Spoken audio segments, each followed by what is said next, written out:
Hi hello ನಮಸ್ತೆ friends, welcome to Kolar kitchen. ಬನ್ನಿ friends, ಇವತ್ತಿನ ವಿಡಿಯೋದಲ್ಲಿ ಸಖತ್ ಟೇಸ್ಟಿಯಾಗಿರುವಂಥ ಹಾಗೆಯೇ ರೆಸ್ಟೋರೆಂಟ್ ಸ್ಟೈಲಲ್ಲಿ ಮಟರ್ ಪನ್ನೀರ್ ಮಸಾಲ ಯಾವ ಥರ ಮಾಡೋದು ಅಂತ ತಿಳಿಸ್ಕೊಡ್ತೀನಿ. ಇದು ಪೂರಿ ಜೊತೆ, ನಾನ್ ಜೊತೆ, ರೊಟ್ಟಿ ಜೊತೆ, ಚಪಾತಿ ಜೊತೆ ಎಲ್ಲ ತುಂಬಾ ಚೆನ್ನಾಗಿರುತ್ತೆ. ಒಂದ್ಸರಿ ನೀವು ಟ್ರೈ ಮಾಡಿ ನೋಡಿ, ಸಖತ್ ಟೇಸ್ಟಿಯಾಗೂ ಇರುತ್ತೆ. ಬನ್ನಿ ಇವಾಗ ಪನ್ನೀರ್ ಮಟರ್ ಮಸಾಲ ಮಾಡೋದಕ್ಕೆ ಏನೆಲ್ಲ ಬೇಕು, ಹೇಗೆ ಮಾಡೋದು ಅಂತ ನೋಡೋಣ ಬನ್ನಿ. ನೋಡಿ, ಸ್ಟವ್ ಮೇಲೆ ಒಂದು ಪಾತ್ರೆ ಇಟ್ಟು ಅದಕ್ಕೆ ಈ ಕಪ್ಪಲ್ಲಿ 1 ಕಪ್ಪು ಹಸಿ ಬಟಾಣಿ ಹಾಕ್ಕೋತಾ ಇದ್ದೀನಿ. ಹಾಗೆಯೇ 1 ಕಪ್ ಹಸಿ ಬಟಾಣಿಗೆ 2 ಕಪ್ ನೀರು ಹಾಕ್ಕೋತಾ ಇದ್ದೀನಿ.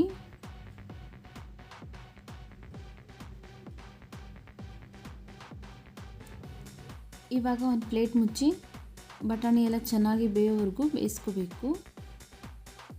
ನಾವು ಬಟಾಣಿ ಬೇಯೋಷ್ಟರಲ್ಲಿ ಒಂದು ಮಸಾಲೆ ರೆಡಿ ಮಾಡ್ಕೊಳ್ಳೋಣ. ನೋಡಿ, ಒಂದು ಪ್ಯಾನ್ ಬಿಸಿಗಿಟ್ಟು 1 ಸ್ಪೂನ್ ಎಣ್ಣೆ ಹಾಕ್ಕೋತಾ ಇದ್ದೀನಿ. ಹಾಗೆಯೇ 2 ಈರುಳ್ಳಿನ ಕಟ್ ಮಾಡಿ ಹಾಕ್ಕೋತಾ ಇದ್ದೀನಿ. ಹಾಗೆಯೇ 2 ಟೊಮೆಟೊ ಹಾಕ್ಕೋತಾ ಇದ್ದೀನಿ. 4 ಬ್ಯಾಡಗಿ ಮೆಣಸಿನ್ಕಾಯಿ ಹಾಕ್ಕೋತಾ ಇದ್ದೀನಿ. 1 ಗೆಡ್ಡೆ ಬೆಳ್ಳುಳ್ಳಿನ ಸಿಪ್ಪೆ ತೆಗೆದು ಹಾಕ್ಕೋತಾ ಇದ್ದೀನಿ. 2 ಇಂಚು ಹಸಿ ಶುಂಠಿ ಹಾಕ್ಕೋತಾ ಇದ್ದೀನಿ. ಇದಿಷ್ಟನ್ನು ಇವಾಗ ನಾವು ಎಣ್ಣೆಯಲ್ಲಿ ಚೆನ್ನಾಗಿ ಫ್ರೈ ಮಾಡ್ಕೋಬೇಕಾಗುತ್ತೆ. ನೀವೇನಾದರೂ ನಮ್ಮ ಚಾನಲ್ನ ಫಸ್ಟ್ ಟೈಮ್ ನೋಡ್ತಾ ಇದ್ದರೆ ಪ್ಲೀಸ್ ಸಬ್ಸ್ಕ್ರೈಬ್ ಮಾಡ್ಕೊಳ್ಳಿ ಫ್ರೆಂಡ್ಸ್. ಹಾಗೆಯೇ ಪಕ್ಕದಲ್ಲೇ ಬರೋ ಬೆಲ್ ಐಕನಲ್ಲಿ ಆಲ್ ಅನ್ನೋ ಆಪ್ಷನ್ಸ್ನ ಸೆಲೆಕ್ಟ್ ಮಾಡ್ಕೊಳ್ಳಿ. ಆವಾಗ ನಾವು ಹಾಕೋ ಎಲ್ಲ ವಿಡಿಯೋ ನೋಟಿಫಿಕೇಷನ್ ನಿಮಗೆ ಬರುತ್ತೆ. ನೀವೇ ನಮ್ಮ ವಿಡಿಯೋನ ಫಸ್ಟ್ ನೋಡ್ಬೋದು. ನೋಡಿ, ಈರುಳ್ಳಿ, ಟೊಮೆಟೊ, ಮೆಣಸಿನ್ಕಾಯಿ ಎಲ್ಲ ಚೆನ್ನಾಗಿ ಮೆತ್ತಗಾಗಿದೆ. ಇವಾಗ ಸ್ಟವ್ ಆಫ್ ಮಾಡ್ಕೊಳ್ಳೋಣ. ನೋಡಿ, ಎಲ್ಲ ಕರೆಕ್ಟಾಗಿ ಬೆಂದಿದೆ. ಸ್ಟವ್ ಆಫ್ ಮಾಡಿಕೊಂಡು ತಣ್ಣಗೆ ಆಗಿಬಿಡೋಣ. ನೋಡಿ, 2ರಿಂದ 3 ನಿಮಿಷ ಆಗಿದೆ. ಇವಾಗ ಸಂಪೂರ್ಣವಾಗಿ ತಣ್ಣಗಾಗಿದೆ. ಇದನ್ನು ಮಿಕ್ಸಿ ಜಾರ್ಗೆ ಹಾಕ್ಕೊಳ್ಳೋಣ.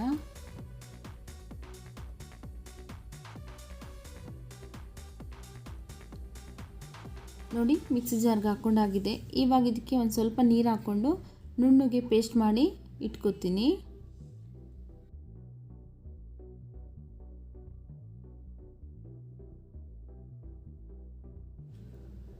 ನೋಡಿ, ಈ ಥರ ನುಣ್ಣಗೆ ಗ್ರೈಂಡ್ ಮಾಡ್ಕೊಂಡಿದ್ದೀನಿ.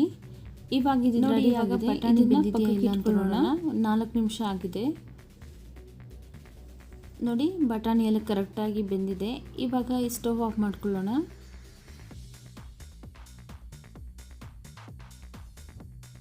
ನೋಡಿ, ಇಲ್ಲಿ ಒಂದು ಪ್ಯಾನ್ ಬಿಸಿಗಿಟ್ಟು ಅದಕ್ಕೆ ಒಂದು 3 ಸ್ಪೂನ್ ಆಗೋಷ್ಟು ಎಣ್ಣೆ ಹಾಕೋತಾ ಇದ್ದೀನಿ.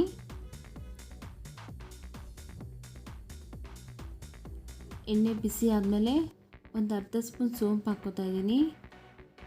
ಅಚ್ಚಕಾರದ ಪುಡಿ ಅರ್ಧ ಸ್ಪೂನ್ ಹಾಕ್ಕೋತಾ ಇದ್ದೀನಿ. ಧನಿಯಾ ಪುಡಿ ಅರ್ಧ ಸ್ಪೂನ್ ಹಾಕ್ಕೋತಾ ಇದ್ದೀನಿ. ಅರಿಶಿನ ಪುಡಿ ಒಂದು 1/4 ಸ್ಪೂನ್ ಹಾಕ್ಕೋತಾ ಇದ್ದೀನಿ. ಇವಿಷ್ಟನ್ನು ನಾವು ಎಣ್ಣೆಲ್ಲೇ ಫ್ರೈ ಮಾಡ್ಕೊಳ್ಳೋಣ. ಒಂದು 30 ಸೆಕೆಂಡ್ ಫ್ರೈ ಮಾಡ್ಕೋಬೇಕು. ನೋಡಿ, ಒಂದು 30 ಸೆಕೆಂಡ್ ಆಗಿದೆ. ಇವಾಗ ನಾವು ಮೊದಲೇ ರುಬ್ಬಿಟ್ಕೊಂಡಿರುವಂತಹ ಪೇಸ್ಟ್ ಹಾಕ್ಕೋತಾ ಇದ್ದೀನಿ. ಈ ಪೇಸ್ಟನ್ನು ನಾವು ಎಣ್ಣೆಲೇ ಚೆನ್ನಾಗಿ ಫ್ರೈ ಮಾಡ್ಕೋಬೇಕಾಗುತ್ತೆ.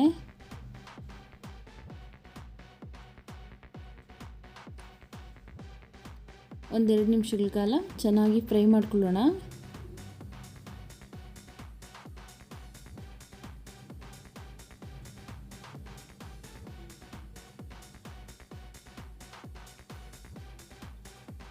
ನೋಡಿ, ಇವಾಗ ಒಂದು ಲಿಡ್ ಕ್ಲೋಸ್ ಮಾಡಿ 2 ನಿಮಿಷ ಫ್ರೈ ಮಾಡ್ಕೋಬೇಕು.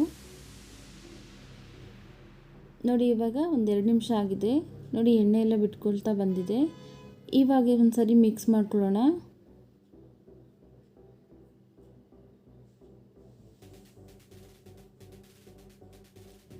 ನೋಡಿ, ಇವಾಗ ಇದಕ್ಕೆ ಒಂದು ಅರ್ಧ ಗ್ಲಾಸ್ ನೀರು ಹಾಕೋತಾ ಇದ್ದೀನಿ. ಒಂದು 100 ಗ್ರಾಮ್ ಆಗೋಷ್ಟು ಹಾಕೋತಾ ಇದ್ದೀನಿ.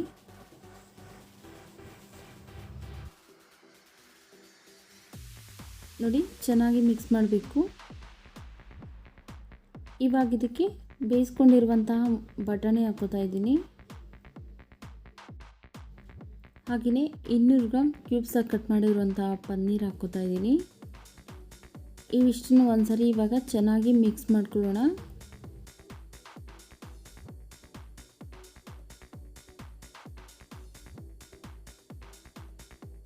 ನೋಡಿ ಮಿಕ್ಸ್ ಮಾಡ್ಕೊಂಡಾಗಿದೆ. ಇವಾಗ ಇದಕ್ಕೆ ಒಂದು 1/4 ಟೀ ಸ್ಪೂನ್ ಆಗೋಷ್ಟು ಗರಂ ಮಸಾಲ ಹಾಕ್ಕೋತಾ ಇದ್ದೀನಿ. ಹಾಗೆಯೇ ರುಚಿಗೆ ತಕ್ಕಷ್ಟು ಉಪ್ಪು. ಇದನ್ನು ಇನ್ನೂ ಒಂದು ಸರಿ ನಾವು ಇವಾಗ ಮಿಕ್ಸ್ ಮಾಡ್ಕೊಳ್ಳೋಣ.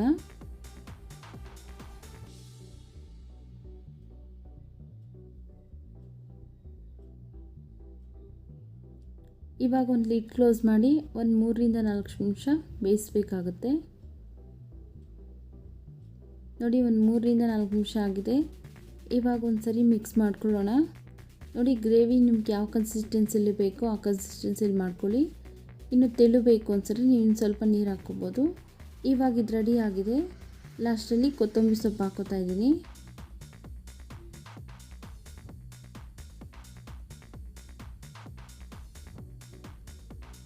ನೋಡಿ ಸರ್ವಿಂಗ್ ಬೌಲ್ಗೆ ಸರ್ವ್ ಮಾಡ್ಕೊಳ್ಳೋಣ. ನೋಡಿದ್ರಲ್ಲ ಫ್ರೆಂಡ್ಸ್, ಎಷ್ಟೊಂದು ಈಸಿಯಾಗಿ ರೆಸ್ಟೋರೆಂಟ್ ಸ್ಟೈಲಲ್ಲಿ ಮಟರ್ ಪನ್ನೀರ್ ಮಸಾಲ ಯಾವ ಥರ ಮಾಡೋದು ಅಂತ. ಈ ವಿಡಿಯೋ ಇಷ್ಟ ಆಗಿದರೆ ಪ್ಲೀಸ್ ಲೈಕ್ ಮಾಡಿ, ನಿಮ್ಮ ಫ್ಯಾಮಿಲಿ ಫ್ರೆಂಡ್ಸ್ಗೆಲ್ಲ ಶೇರ್ ಮಾಡಿ. ಹಾಗೆ ನಮ್ಮ ಚಾನಲ್ ಇನ್ನೂ ಸಬ್ಸ್ಕ್ರೈಬ್ ಮಾಡ್ಕೊಂಡಲೇ ನೋಡ್ತಾ ಇದ್ದರೆ ಪ್ಲೀಸ್ ಸಬ್ಸ್ಕ್ರೈಬ್ ಮಾಡ್ಕೊಳ್ಳಿ ಫ್ರೆಂಡ್ಸ್.